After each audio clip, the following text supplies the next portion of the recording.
नमस्कार दोस्तों, मैं हिम्मत सेठ एक बार फिर आपके सामने उपस्थित हूँ। नए वीडियो, नई बातचीत, नए विषय को लेकर। दोस्तों, ये तो आपको मालूम ही है कि कल निर्मला सीतारमण जी ने जो बजट प्रस्तुत किया संसद के अंदर, उस पर भारी प्रतिक्रियाएं आ रही है। हमने कल भी एक दो वीडियो करीब बनाए थे, जिसमें त्वरित प्रतिक्रियाएं जो थी बजट के ऊपर, वो हमने ली थी। क्योंकि वीडियो छोटे होते हैं, 10, 12, 15 मिनट के, तो सब लोगों को समाहित करना इसमें मुश्किल है। इसलिए हम अलग अलग वीडियो बना रहे हैं, अलग अलग लोगों की प्रतिक्रियाएं लेकर के। तो आज भी हम बजट पे ही प्रतिक्रियाएं जो हमारे पास आई है या हमने इकट्ठी की है, उनके ऊपर बात करेंगे और वही बात हम आपके सामने रखेंगे। बातचीत शुरू करें उसके पहले ये अपील, अगर आपने हमारे वीडियो को सब्सक्राइब न किया है तो सब्सक्राइब कर लें, बेल आइकन दबाना न भूलें। और अगर आपको वीडियो अच्छे लग रहे हैं तो लाइक करें, फॉरवर्ड करें, और लोगों को भेजें और सुझाव दें, कमेंट लिखें। आपके कमेंट और सुझाव हमें और बेहतर करने की ओर अग्रसर करेंगे। तो इस अपील के बाद मैं आपसे, हमारे मित्र हैं एक पत्रकार आनंद वर्धन, जो यूट्यूबर है और दैनिक साप्ताहिक शो भी करते हैं, दैनिक शो भी करते हैं वो, उनकी एक प्रतिक्रिया हमने ली है। अभय दुबे से बातचीत कर रहे थे वो। पत्रकार आनंद वर्धन कहते हैं कि यह बजट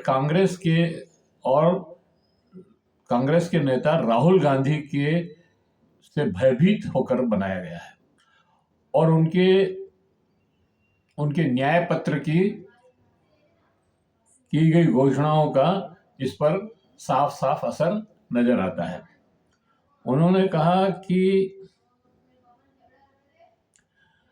राहुल गांधी जैसे बिहार में गए और मखाने जो पैदा करते हैं उनसे मिले, और उनसे जो बातचीत की, उसके बाद उत्पादकों से मिले, उनके बाद जो अपना वक्तव्य दिया था, उसके आधार पे आप देखिए कि नरेंद्र मोदी सरकार ने इस बजट में मखाना बोर्ड बनाने की घोषणा की है। इसी तरह से वो, आपको ध्यान होगा, एक मोची के यहाँ मोची की चमड़े की दुकान में गए और उससे वो चमड़े की दुकान में उस मोची से जूता बनाना सीख रहे थे राहुल गांधी। और इन्होंने अभी चमड़े पर एक्साइज ड्यूटी कम की है, जिससे आयात सस्ता होगा चमड़े का और मोचियों को इससे लाभ होगा। तो मतलब बिल्कुल सटीक जो बात कर रहे हैं आनंद वर्धन, ये एकदम इधर ये एक्शन है, उधर ये उसका रिएक्शन है। इस तरह से वो इस सारी चीजों को देख रहे हैं और बता रहे हैं। ऐसे ही आनंद वर्धन कहते हैं कि राहुल गांधी जो है गिग वर्कर्स से मिले और उनकी समस्याओं को जाना, और उन्होंने उसको संसद में उठाने की बात भी कही। तो इन्होंने गिग और उसमें उन्होंने बजट में न्याय पत्र में चर्चा की थी, उसे भी उन्होंने बजट में घोषणा की है।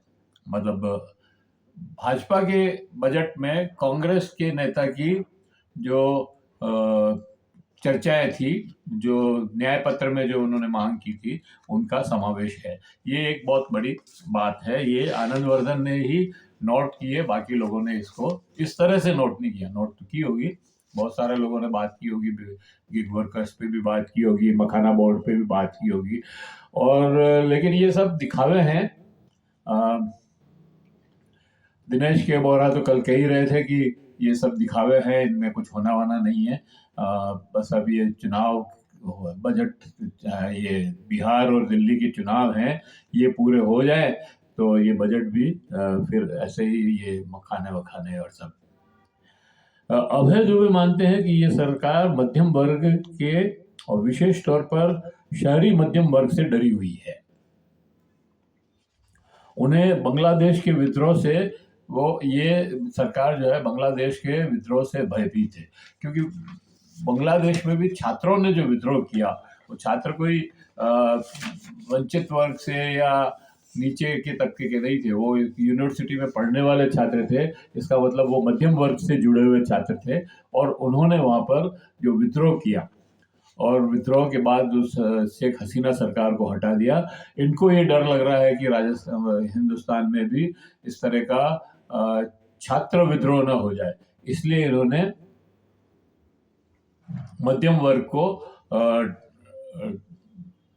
साधने की कोशिश की है और इनकम टैक्स में छूट दी है। उनका मानना है कि इनकम टैक्स केवल, अभय दुबे का मानना है कि इनकम टैक्स केवल 3 करोड़ लोग देते हैं, 2.5 से 3 करोड़ लोग देते हैं, और इनके परिवारों को भी जोड़ लें तो 15,000 लोग, 15 करोड़ लोग कुल होते हैं, और 15 करोड़ लोगों को लाभान्वित तो किया, लेकिन सरकार ने ग्रामीण मध्यम वर्ग को एड्रेस नहीं किया। उन्हें ग्रामीण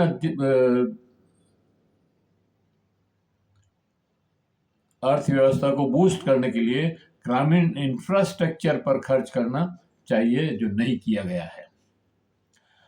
आनंदवर्धन का तो साफ कहना है कि दिल्ली के चुनाव तक इनकम टैक्स बिल क्यों रोका गया। उन्होंने कहा कि भी कल निर्मला सीतारमण जी ने ये घोषणा, इनकम टैक्स स्लैब्स की घोषणा करते हुए ये भी कहा कि एक नया बिल हम प्रस्तुत करेंगे इनकम टैक्स का, जो 7 दिन बाद करेंगे, 1 हफ्ते बाद। तो 1 हफ्ते बाद क्यों कर रहे हैं, वो आज क्यों नहीं करती है? जब इनकम टैक्स की बात हो रही है, बजट की बात हो रही है, तो उस बिल को भी आज ही प्रेजेंट कर देना चाहिए था, ताकि लोगों को पता लगता कि आपने क्या तिकड़म की है इस इनकम टैक्स वाले मामले में।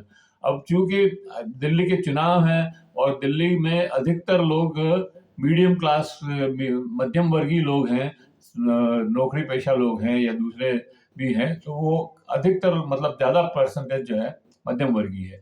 इसलिए आपने इनकम टैक्स की ये तो कहा कि 12 लाख तक के लोगों को टैक्स नहीं लगेगा, लेकिन उसमें क्या तिकड़म है ये आप 7 दिन बाद बताएंगे। तो ये एक प्रश्न खड़ा करता है कि 7 दिन बाद आप क्या वास्तविक बचत कितनी होगी या टैक्स पे छूट कितनी होगी, ये आपको 7 दिन बाद उस बिल के आने के बाद पता लगेगा कि आपको इसके साथ क्या क्या शर्तें जुड़ी हुई है। ऐसा ही उन्होंने कहा कि बिहार पे फोकस है, क्योंकि बिहार में इस साल के अंत में चुनाव है, तो ये एक तरह का बजट चुनावी बजट है। मैं आपको कह रहा था दिनेश बोहरा की बात कह रहा था, तो दिनेश बोहरा का मानना है कि ये बजट अमेरिका और चाइना के खौफ में बना हुआ है। मतलब लगातार 3 जनों की मैं बात कर रहा हूँ, आनंदवर्धन और अभय दुबे और ये दिनेश के बोहरा, तीनों ये कह रहे हैं कि ये सरकार बहुत भयभीत है, और अलग अलग लोगों से भयभीत है, ये एक अलग बात है, लेकिन भयभीत होने से खौफ में बना हुआ बजट है ये। तो वो कह रहे हैं अमेरिका और चीन से भयभीत है ये सरकार, और उसी के खौफ से ये बना है। उनका मानना है कि हमारा उत्पादन क्षेत्र पूरी तरह नष्ट हो गया है, मतलब मेक इन इंडिया वगैरह सब फेल हो गया। उत्पादन में हमारे जो जीडीपी के आंकड़े आए हैं वो भी बहुत नीचे हैं। तो एमएसएमई भी खत्म हो गया है, उसमें आप कुछ भी कहो, लेकिन वो अब, और दलहन और तलहन के जो प्रोजेक्ट्स हैं ये भी दिखावे के ही हैं। तो उन्होंने कहा कि सरकार हमारे से 4,75,4.75 लाख करोड़ रुपए वसूल करेगी। उसमें से 1.86 करोड़ रुपया पर्सनल इनकम टैक्स पर है, मतलब जो वसूल लिया जाएगा। और एक 1.25 लाख करोड़ रुपया जीएसटी जो केंद्र सरकार वसूलती है, और 1.25 जीएसटी जो राज्य वसूलती है, मतलब 2.5%, 2.5 लाख करोड़ रुपया जीएसटी से वसूल लेंगे। और कॉरपोरेट टैक्स जो है केवल 1 लाख करोड़ रुपया है। तो ये जीएसटी में भी आम आदमी का ही भाग ज़्यादा है, और इनकम टैक्स में भी हमारा भाग ज़्यादा है, क्योंकि इनकम टैक्स 2.5 लाख, ये 1.80 करोड़ रुपया इनकम टैक्स वसूला जाएगा। तो कुल मिलाकर के जो वसूली है हमारे से, वो बहुत ज़्यादा है बनिस्बत के जो हमारे को छूट मिली है, ये उनका कहना है। और ये इससे ये वो सिद्ध करना चाहते हैं कि ये बजट भली से हेडलाइन ये बन रही है कि 12 लाख तक टैक्स नहीं लगेगा, 12 लाख तक टैक्स नहीं लगेगा, लेकिन ये बजट कॉरपोरेट बजट है, कॉरपोरेट्स के लिए बना हुआ बजट है। इसमें मध्यम वर्ग और निम्न वर्ग को कोई विशेष फायदा नहीं है। संयुक्त किसान मोर्चा के नेता राकेश टिकैत ने कहा कि पूंजीपतियों के लिए यह बजट, किसान को केवल ऋण मिला है, क्योंकि किसानों को जो है ब्याज दिया जाएगा, वे ब्याज क्या मतलब, सॉरी, कर्ज दिया जाएगा, अधिक कर्ज दिया जाएगा, उनकी क्रेडिट कार्ड बनाए जाएंगे, ये सारी चीज़ें हैं, लेकिन अधिकतर इससे अधिक कुछ भी नहीं मिला है। हमें कर्जा नहीं चाहिए, हमें फसलों की उचित दाम चाहिए।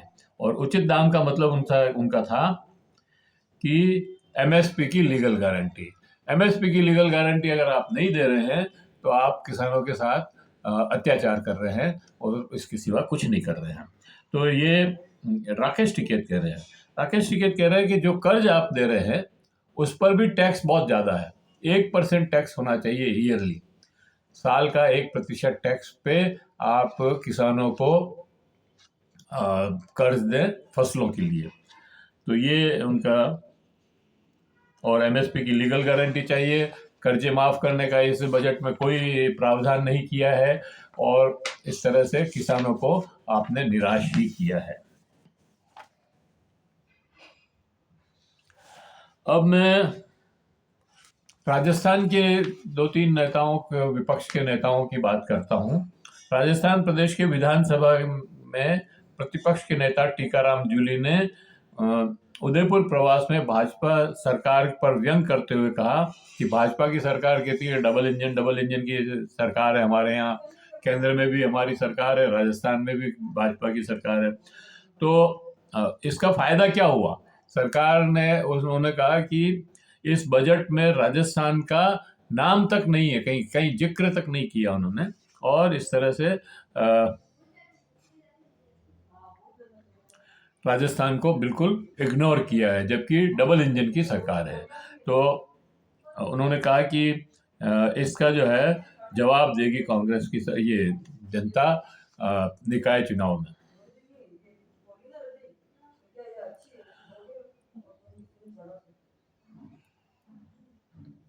उन्होंने कहा कि राजस्थान में विकराल होती पेयजल समस्या पर बजट में का बड़ा हिस्सा देना चाहिए था,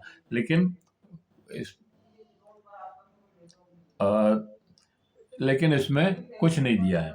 मीडिया से बात करते हुए कांग्रेस के प्रदेश अध्यक्ष ने पूछा कि वसुंधरा राजे सरकार के समय बनाई ईआरसीपी योजना को राष्ट्रीय परियोजना घोषित क्यों नहीं किया।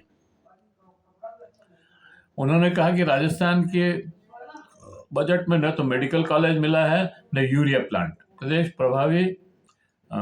प्रभावी रंधावा ने कहा कि केंद्र सरकार का बजट बिहार और दिल्ली चुनाव को मद्देनजर रखकर बनाया गया है। राजस्थान में इस बजट में कुछ नहीं है राजस्थान के लिए। ये एक दिशाहीन बजट है। उन्होंने देश को आंतरिक और बाहरी खतरों से आगाह करते हुए कहा कि इस बजट में इन खतरों से निपटने के लिए कोई प्रावधान नहीं है। पूर्व मंत्री प्रताप सिंह खाचरियावास ने कहा कि पेट्रोल डीजल कुछ भी सस्ता नहीं हुआ है। उन्होंने केंद्र के बजट को निराशाजनक बताया। केंद्र की भाजपा सरकार ने इस बजट में देश के जन साधारण के साथ धोखा किया है। इस बजट से देश के 50% बड़े उद्योगपतियों को फायदा होगा। 50 बड़े उद्योगों को फायदा होगा, बड़े उद्योगपतियों को। देश के 100 करोड़ गरीब, वंचित और मध्यम वर्गीय परिवारों को इस बजट से कोई लाभ नहीं मिलेगा।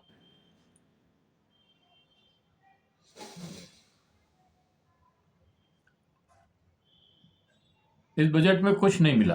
बेरोजगारी, महंगाई, गरीबी दूर करने के लिए बजट में कोई प्रावधान नहीं है। सबसे ज़्यादा जरूरी पेट भरने के लिए जो खाद्य सामग्री चाहिए उस पर भी टैक्स में कोई छूट नहीं दी गई है। आटा और नमक और दाल और ये चावल और इन सब पे टैक्स है और इन पे कोई छूट नहीं दी गई है।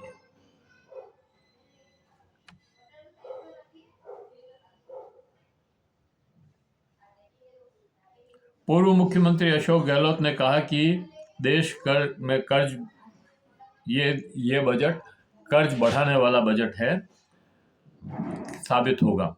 ये बजट लगातार बढ़ते व्यापार घाटे और डॉलर के बढ़ते मूल्य, बेरोजगारी और महंगाई से राहत नहीं देता है। उन्होंने कहा यह बहुत आश्चर्यजनक है कि वर्तमान की सबसे विकराल समस्या बेरोजगारी और महंगाई का इस बजट में जिक्र तक नहीं है। उन्होंने कहा कि राजस्थान को जनता ERCP और यमुना जल समझौते को लेकर केंद्र सरकार से कोई बड़ी घोषणा करेगी और उन्हें राष्ट्रीय योजना का दर्जा देगी, परंतु इस बजट में राजस्थान का नाम ही नहीं है। बजट पर शेयर मार्केट की प्रतिक्रिया मिक्स रही। बजट की घोषणाओं से असमंजस में रहा बाजार। दिन भर उठापटक चलती रही। नहीं और सेंसेक्स जो है कम ज़्यादा होता रहा। तो एक बहुत ही असमंजस वाला बजट है ये। नई शिक्षा नीति में भी कहा कि 6% GDP का खर्च करना चाहिए शिक्षा पे। और कोठारी कमीशन ने 1964-65 में 65-66 में जो अपनी सिफारिशें दी थी, पहला जो शिक्षा आयोग बना था उसने भी यही कहा था कि शिक्षा पर GDP का 6% खर्च होना चाहिए। लेकिन 55 साल बाद भी शिक्षा पर जो बजट का आवंटन है वो मात्र 2.53% है। मतलब 6% तो छोड़ो, ये 3% भी नहीं है। 3%, 2.5% से थोड़ा सा ज़्यादा है। तो ये मतलब शिक्षा इनकी प्रायोरिटी में है ही नहीं।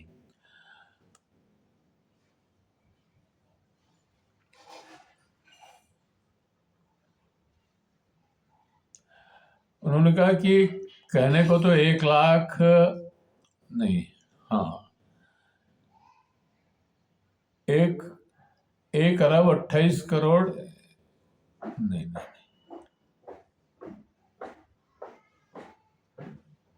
इसमें मतलब इतना 2.53% बजट है। इसमें क्या तो प्राथमिक शिक्षा होगी, क्या उच्च शिक्षा हो पाएगी और क्या शोध के लिए पैसा मिलेगा, समझ नहीं आ रहा।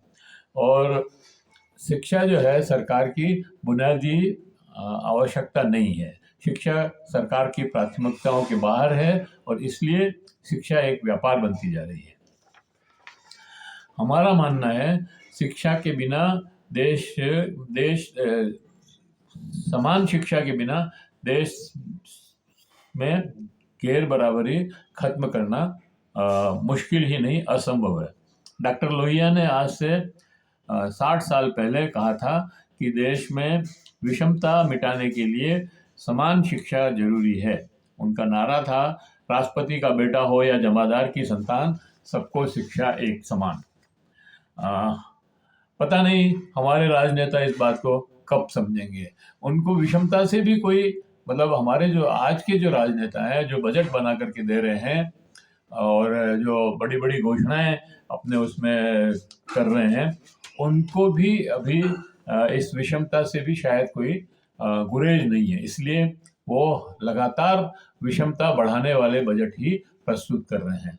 तो हम और प्रतिक्रियाएं लेंगे और बजट और वीडियो बना सकते हैं इसके ऊपर, तो उसका इंतजार। और इस वीडियो को हम यहीं समाप्त करते हैं। और घोषणा मतलब अगर आपको ये वीडियो अच्छा लगा हो तो लाइक करें, फॉरवर्ड करें और सोशल मीडिया में डालें। और अगर आपने अभी तक भी हमारे YouTube चैनल को सब्सक्राइब न किया है तो, और नए से देख रहे हैं अगर हमारे YouTube हमारे इस वीडियो को, तो वीडियो को सब्सक्राइब कर लें, चैनल को सब्सक्राइब कर लें, बेल आइकन दबाना न भूलें। और कमेंट बॉक्स में जाएं, कमेंट लिखें, सुझाव दें। आपकी कमेंट और सुझाव हमें और बेहतर करने की ओर अग्रसर करेंगे। जय हिंद, जय भारत। यहीं ख़त्म करते हैं इसको।